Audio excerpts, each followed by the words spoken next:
Our regular council meeting to order. My name is Mayor Cyril Jefferson, and we want to take some time to thank every single person who came out today. I have here with me in council chambers, every single member of council is present. And at this moment, we're actually going to stand for a moment of silence, followed by the Pledge of Allegiance.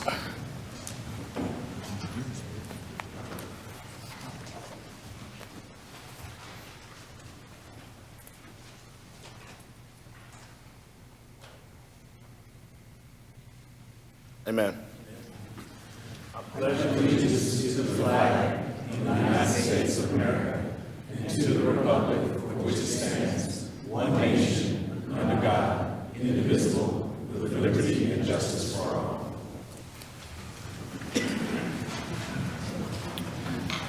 All right. Our first item for consideration is a motion to approve the agenda. This is actually a new item for council. It's included in this current term's rules of procedure, as Madam Attorney has indicated. And so actually, I'm going to open up the floor for a motion on this item. Mr. Mayor, I would like to make a motion that we proceed with the approval of the agenda. Awesome. Is there a second? Second. We've got a motion from Mayor Pro Tem Holmes and a second from Councilman Andrew. Any discussion on the item? Any needed changes to the agenda? If there's no discussion on the item, all those in favor, please signify by saying aye. Aye. Any opposed? The ayes have it, and the agenda is approved. The first item we have is a special one, recognition and presentation in the form of a proclamation for National Homeless Persons Memorial Day. We will be presenting a proclamation, and I believe we've got a few folks here with us who are going to be receiving it on behalf of the community and many agencies who are doing that work. I'd like to call up Brad Bowers from Weston Ministries, Antoine Dalton from Salvation Army, and Ryan Ross from Open Door Ministries, if he is here. Will you all please come up?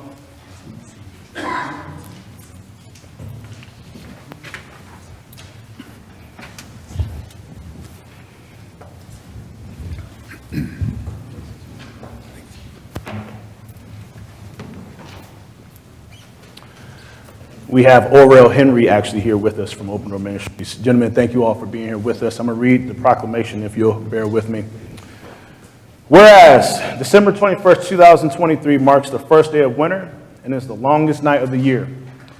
And whereas the National Coalition for the Homeless and National Health Care for the Homeless Council have designated December 21st, 2023 as National Homeless Persons Memorial Day. And whereas the City of High Point, the City of Greensboro, and Guilford County have jointly designated December 21st, 2023 as National Homeless Persons Memorial Day. And whereas in the season of generosity and sharing, citizens of High Point are encouraged to commit themselves to promoting compassion and concern for all, particularly during the winter months that pose extreme hardships for High Point citizens who are less fortunate and without homes. And whereas homelessness continues to be a serious challenge for many High Point citizens who have the right to adequate food, housing, clothing, safety, and health care. And whereas the homelessness significantly increases one's risk of illness, injury, and death. And whereas the Homeless Memorial Dinner will take place in High Point on Tuesday, December 19th, 2023, to honor those who have passed away in 2022 and 2023 because of homelessness. And whereas by joining together and remembering our neighbors, we can honor their lives by working to provide solutions to end homelessness within the city. Now, therefore, I, Cyril Jefferson, Mayor of the City of High Point, do hereby declare December 21st, 2023 as National Homeless Persons Memorial Day.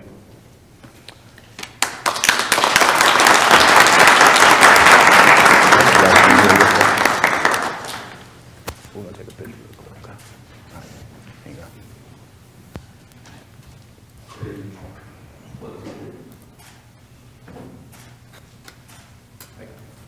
Fellas, we'll make sure to get copies of this and share with you guys.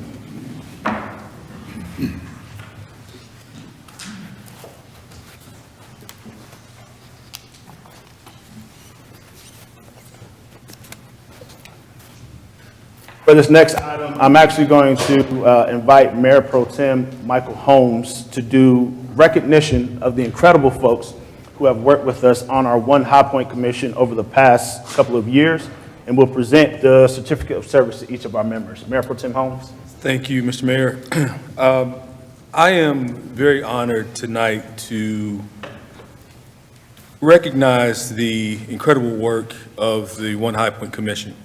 A couple of years back, a resolution was brought to us by the NAACP with a very clear direction on finding a way to mitigate some of the historic challenges faced by the African American communities caused by historic and very disparate policy. Over the next 2 years, 18 months, this group worked extremely hard through many challenges to craft a very solid legislative packet and policy recommendations that received an 8-to-1 vote by this city council. And so the hard work, the diligence of the One High Point Commission is commendable, and it has been recognized across the nation. You know, we've been to several National League of Cities. We've discussed the work that we've done here, and many cities far larger than High Point is looking to High Point in order to replicate the work that we've done here. So not only has High Point led the way on destabilizing racially concentrated areas of poverty, but we've also set a benchmark for the rest of the country.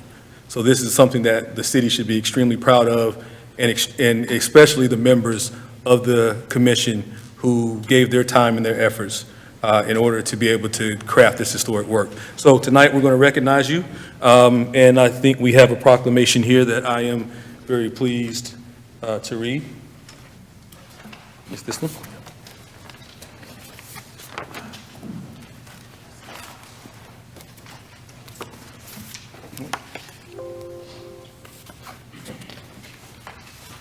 All right, when I call your name, please come forward. Joe Alston, who served as our chair.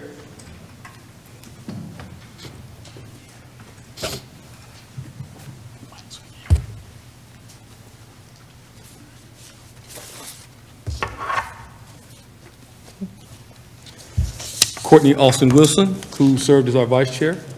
So, Vice Chair Wilson here tonight. Chairman Austin, will you please come up this Yeah, way? please, if you would, please come down front. Have to? Yes.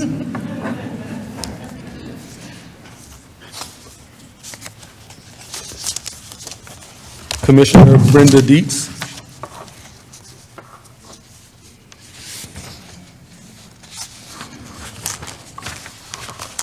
Commissioner Faye McCauley. If you would come forward, please.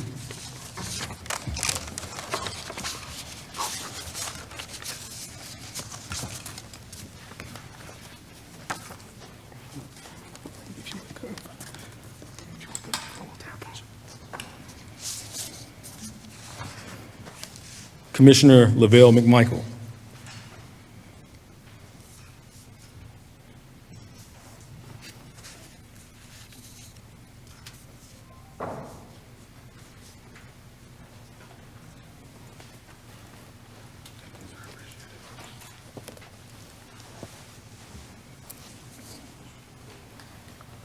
Commissioner Doris Patrick.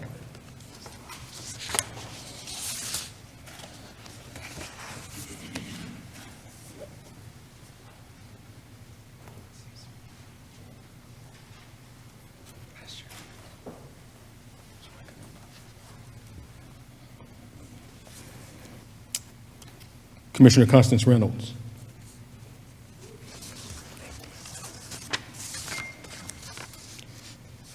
Commissioner Janet Riley Wright.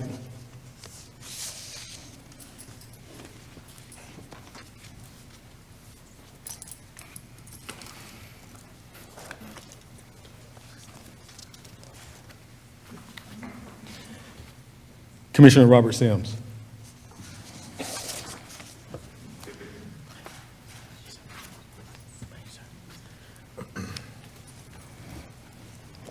Commissioner Bridget Tolliver.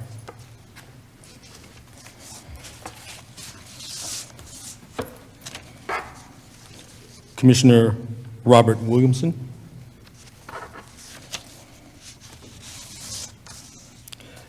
Myself, Mayor Pro Tem Holmes, I served as a commissioner as well, so you can take a picture of me handing it to myself.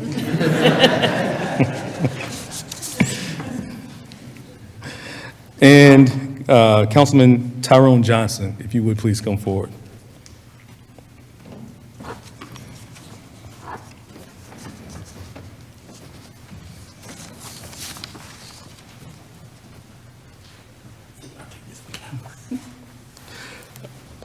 We had some members who, unfortunately, due to scheduling, had to roll off, but we want to make sure that we recognize their efforts as well. And we also had an alternate member who, in the event that someone had to roll off, would also step in. So we want to recognize Commissioner Charles Hensley, if you are in the house.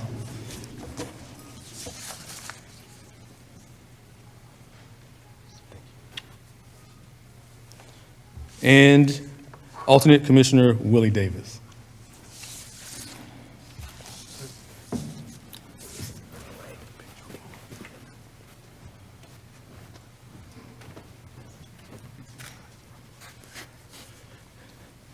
These folks put in hours and hours of work, sometimes after hours, sometimes on Saturdays, to be able to craft this really historic policy that we created. So if we could all just recognize them by a round of applause.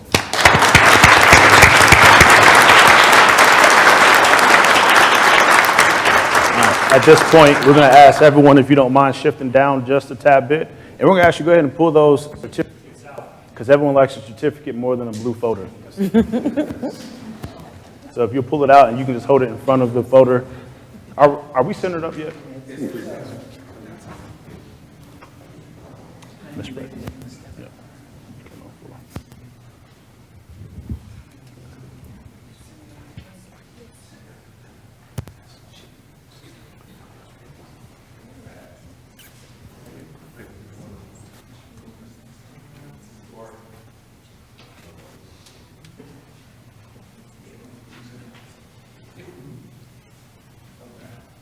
We're going to ask the city manager to join us in the picture, please.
The next item on our agenda includes a recognition for the Humanitarian of the Year Award. And at this point, I'd like to call up our Human Relations Commission Chair, Sharon McGregor, who will present the award on behalf of the Commission. Ms. McGregor.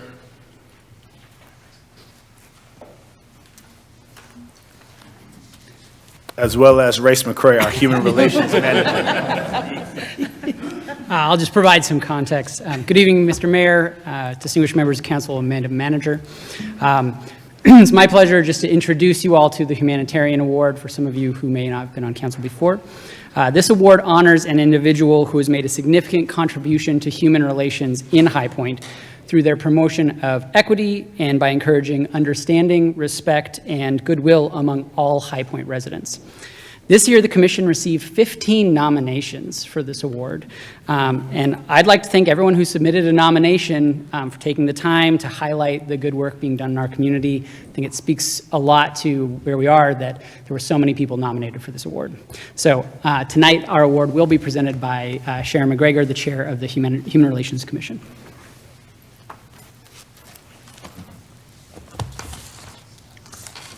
Good evening, Mr. Mayor, distinguished members of council, and also Madam Manager. Thank you for this time. As Chair of the Human Relations Commission, I am honored to present the 2023 Humanitarian Award. This year's selection process was especially difficult because every nominee showed a remarkable devotion to encouraging goodwill and prosperity. In fact, any of this year's nominees could have been honored tonight, and I believe their combined dedication and service is essential to making High Point a welcoming, caring, and equitable community. However, even among these outstanding nominees, tonight's award recipient stood out. Their contribution to High Point is so widely felt and their heart so large that this is the third year in a row they've been nominated, each year by a different person. Tonight's recipient also stands out for their dedication to improving the lives of children. In every facet of their work, they mentor our youth into the community leaders and change makers of tomorrow. In addition to their own ventures, they have advocated for our local schools through the High Point Schools Partnership, and they have worked to increase food security with the Greater High Point Food Alliance and Growing High Point's Grodega. They have been equally devoted to their neighborhood, whether serving Thanksgiving meals with the Washington Street Community Association or bringing us together in celebration at the Unity Festival. But their most recognized work is definitely D Up. Starting as a program to promote children's physical activity and healthy nutrition, D Up now offers comprehensive services for children, adults, and families, including families who lack disposable income or don't have the easy access to transportation. The staff at D Up note that tonight's recipient is especially passionate about families thriving, and they work each day to maximize every individual life experiences and increase the economic self-sufficiency of every family in High Point. Tonight's humanitarian award honors the innumerable ways this person is dedicated not only to High Pointers of today, but to the generations of High Pointers yet to come. Therefore, please join me in giving a big round of applause to the 2023 Humanitarian Award recipient, Jackie Davis.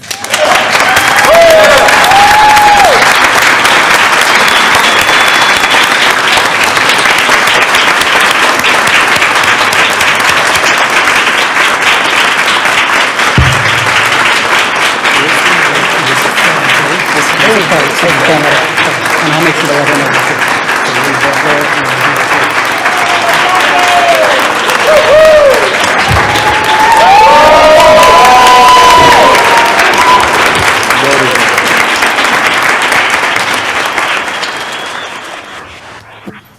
Yay. Here, everyone come up.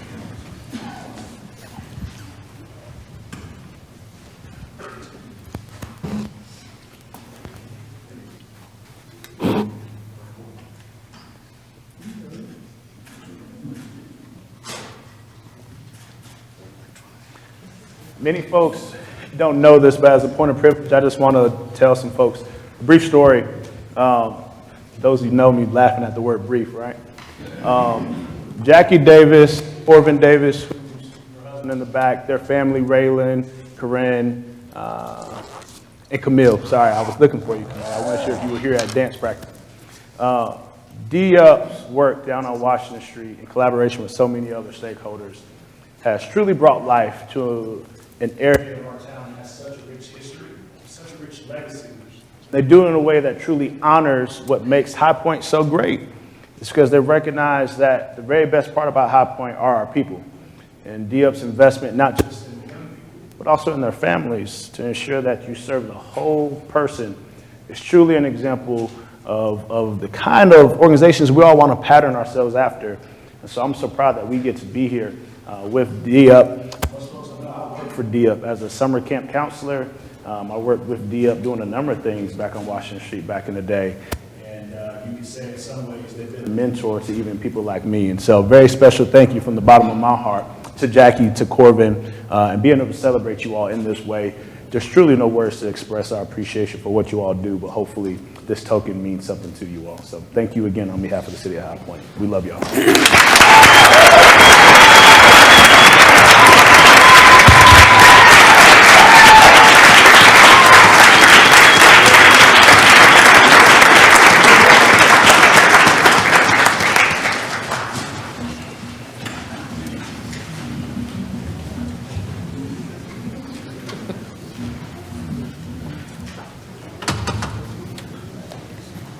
Thank you all so much for being with us as we navigated those well-deserved recognitions and presentations, and appreciate every member of council and members of staff who worked with us to make those happen.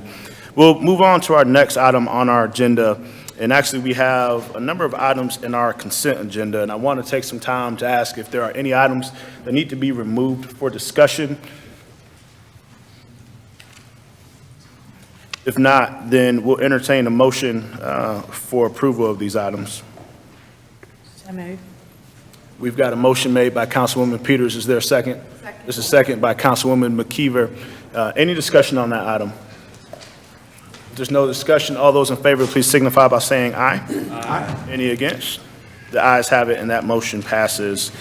Next, on our item for discussion is a public hearing, 2023-563, on Doris Moorfield, annexation 23-03. And at this moment, we'll open up the public hearing on this item.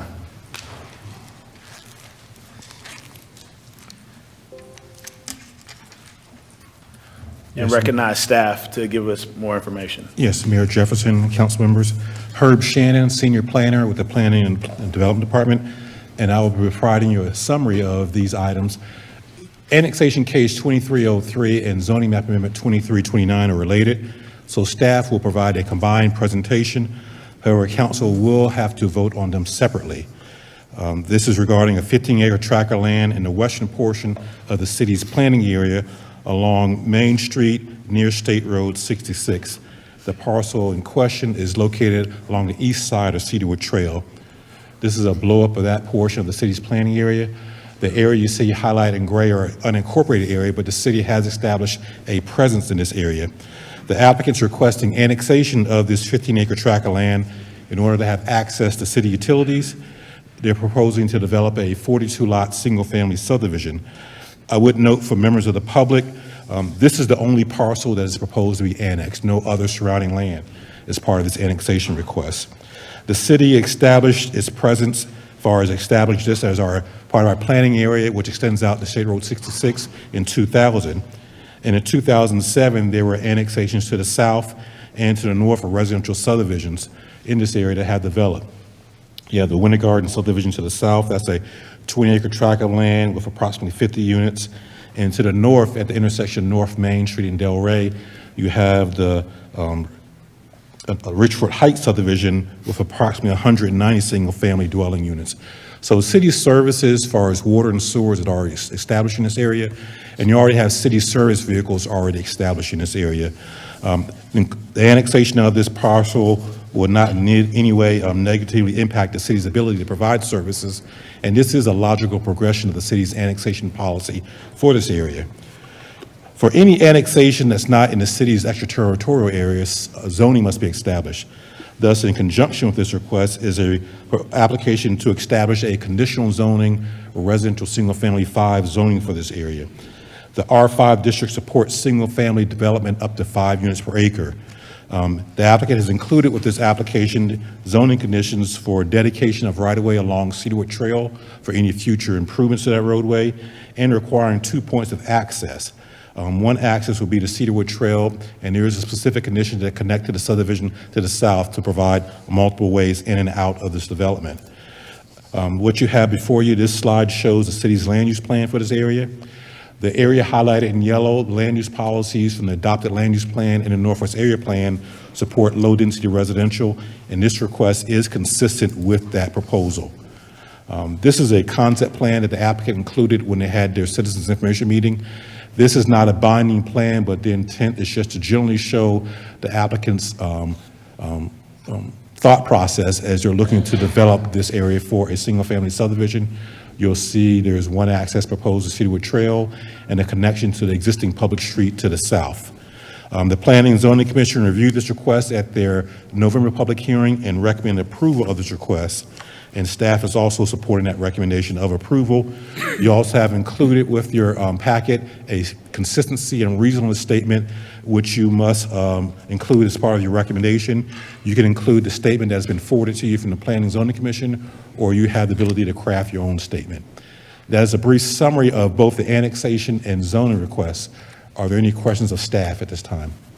Thank you, Mr. Shannon. Any questions from council? Yeah, how much is the infrastructure cost for the city? I mean, is it to extend this into this new development? Well, there's already water and sewer along to the south of this property. The developer will be responsible for extending those water and sewer lines into their development. They would also be responsible for the construction of the public street to city standards. Does this fit in with the 2045 plan? Because it seems like, I'm just kind of worried this might lead to some sprawl, because I guess on this area, there's like future growth on the other side of Hornytown Road. I mean, is this consistent with what the consultants are finding with the 2045 plan about prioritizing infill and green space and all that sort of stuff? That plan is still under evaluation, it has not been officially adopted. So staff is making its recommendation on our current land use plan. That plan was initially adopted in 1992. It was updated and readopted in 2000. So our recommendation is based upon our current plan. We will not be making recommendations on that 2024 plan until it's officially adopted by City Council. Any other questions from council? I got one more. I mean, it seems like we're doing this kind of this popcorn thing, this non-contiguous annexation. Is that normal for a city to have these little pockets of, I'm in the city, I'm not in the city? Because when I was running for election, I was out at the polling site in Davidson County, and people showed up, thought they lived in High Point, and they didn't. I mean, I made a joke that we would annex them so they could vote for me next time, which didn't go over very well. But I mean, it seems like there's a lot of this on this road where here's a little bit of High Point, here's a little bit of the county, or even a different county, right? There's 3 different counties, so. This is not unusual because this is a voluntary request. At this point in time, the city is not forcing people to annex. Right. So as annexation request comes in, it's that property owner volunteering to annex, typically with a sale pending. If that property owner does not wish to sell, then they typically don't request annexation.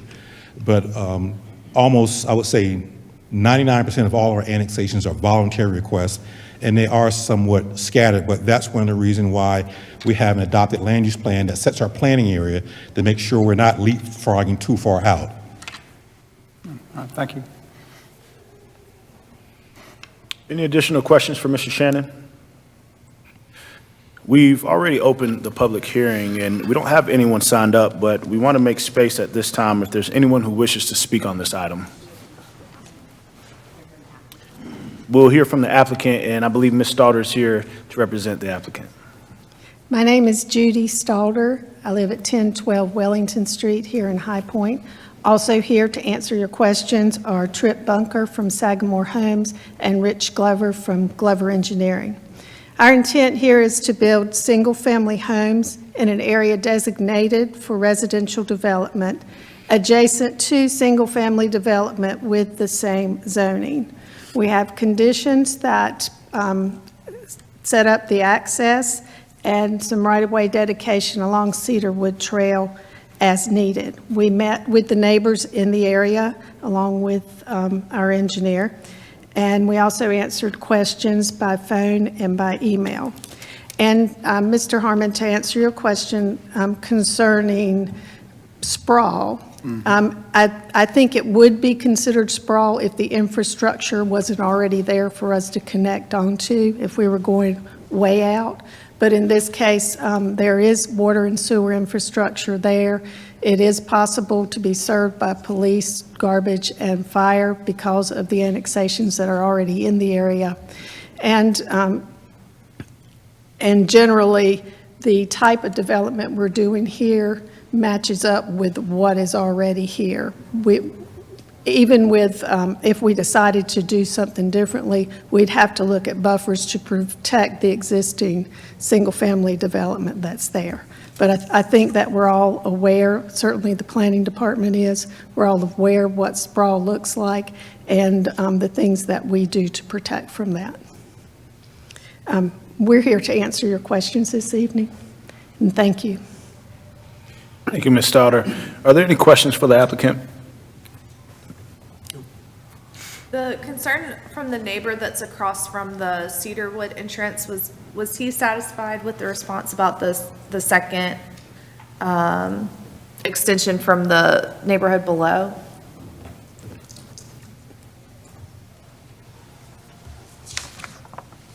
I don't see that property owner here. I did have a chance to speak with him after the meeting. He was just concerned with headlights and the fact that it is something new in the area that they're not used to. Yeah, I went out there today. I mean, it's not the busiest of roads, because I was actually stopped in the middle of the road to look around. So I wouldn't think traffic would really be a problem. I mean, considering the size of what you guys are building.